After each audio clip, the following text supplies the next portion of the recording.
ginagaya ko. Pero sa totoo lang, ginaya ko lang din to eh. Nakita ko din to sa isang ano eh, sa isang brand na i-fake yung ganito nila, Alfombra, eh, mas kaya ko magbenta ng ganito. Tatanungin namin, kilala nyo kung sino kayo, pag nakita nyo to, matatawa kayo sa akin eh. Isipin nyo, gagaya ako, pero totoo, ginaya ko yung idea nyo. Pero mas makakabenta ako sa inyo. Kilala nyo ako, no? I mean, alam niyo kung sino kayo, di ba? Itatak rin yung ganito nyo sa inyo. Pero, pinagkaiba nito sa amin, hindi nadudulas to. Imported to, imported yung ano nito. Hindi nadudulas. Local lang yung kanila eh. Local. Pero good idea, maganda yung idea nyo. Binigyan nyo ako ng idea doon, ha? Yan lang ang business.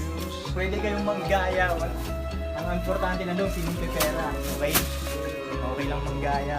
Walang bawal. Walang bawal, negosyo lang.